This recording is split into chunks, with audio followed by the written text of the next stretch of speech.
آج کے اس تفصیلی جائزے میں خوش آمدید۔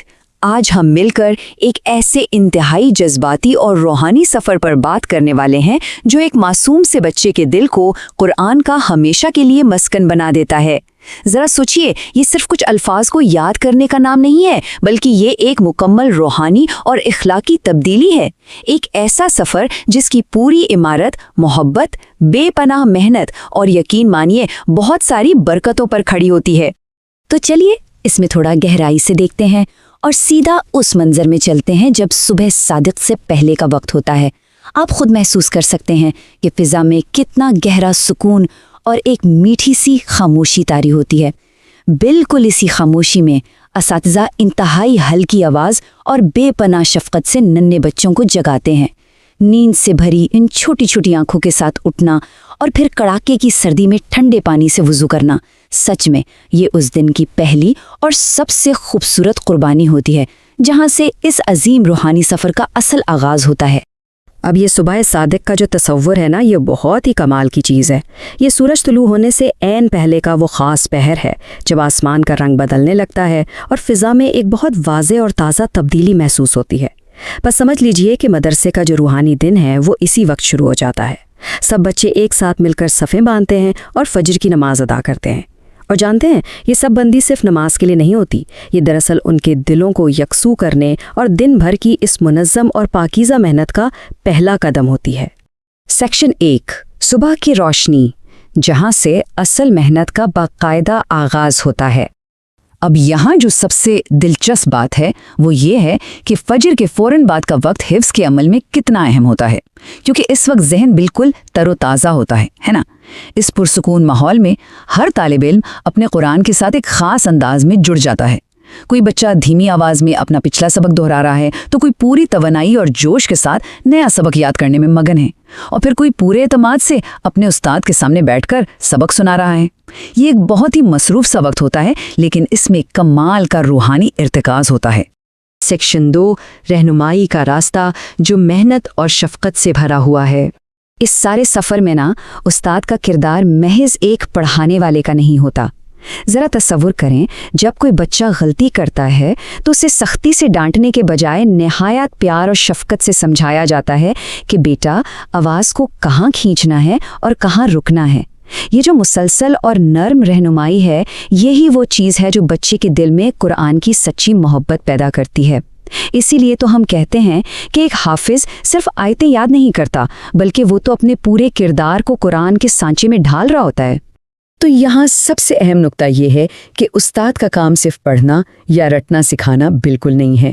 درست تلاوت کے ساتھ ساتھ بچوں کو ادب، بڑوں کا احترام اور بہترین اخلاقی تعلیم بھی دی جاتی ہے۔ یعنی استاد دراصل اس طالب علم کی پوری روحانی بنیاد کو تعمیر کر رہا ہوتا ہے، تاکہ جب وہ بڑا ہو تو محض ایک قاری نہ ہو، بلکہ ایک چلتا پھرتا قرآن بن کر ابھرے۔ سیکشن 3، قربانی کی روانی اور وقت کی سخت پابندی۔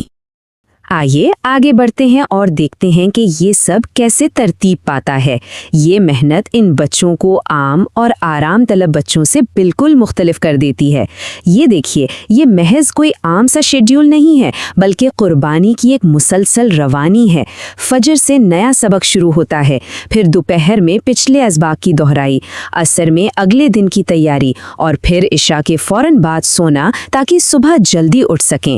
اب آپ خود بتائیے، اس روٹین پر جمے رہنے کے لیے صرف جسمانی طاقت نہیں، بلکہ کتنے مضبوط روحانی ارادے کی ضرورت ہوتی ہے۔ یہ واقعی کمال ہے۔ لیکن اس ساری جسمانی مشقت کے ساتھ ساتھ جو سب سے بڑی اور گہری جذباتی قربانی ہے نا، وہ ہے ان کا اپنے گھر والوں سے دور رہنا۔ اتنی کم عمری میں اپنے والدین اور گھر کے آرام دہ بستر سے دور رہنا بالکل بھی آسان نہیں ہوتا، مگر ان کا یہ رہنا صرف اور صرف ایک خالص نیت پر کھڑا ہوتا ہے، اور وہ ہے اللہ کی رضا حاصل کرنا۔ یہ وہ جذباتی بوجھ ہے جسے یہ ننھے فرشتے مستقبل کے ایک عظیم روحانی تاج کی امید میں بہت خوشی خوشی اٹھاتے ہیں۔ اور یہ چیز اس بات کو بہترین انداز میں واضح کرتی ہے کہ جسمانی مشقت اور روحانی انعام کا یہ تقابل کتنا حیرت انگیز ہے۔ ایک طرف تو آپ دیکھیں، صبح سویرے کی سردی ہے، سخت روٹین ہے اور گھر سے دوری کی تکلیف ہے، لیکن دوسری طرف دوسری طرف وہ عظیم و شان روحانی انعام ہے جس پر ان کا پختہ یقین ہوتا ہے۔ ان کا ماننا ہے کہ اس دنیا کی تھوڑی سی محنت کے بدلے قیامت کے دن ان کے والدین کو عزت کا وہ تاج پہنایا جائے گا جس کی چمک سورج سے بھی زیادہ روشن ہوگی۔ کتنا خوبصورت تصور ہے یہ۔ سیکشن 4، ختمی کامیابی، نور اور دلی سکون کی منزل۔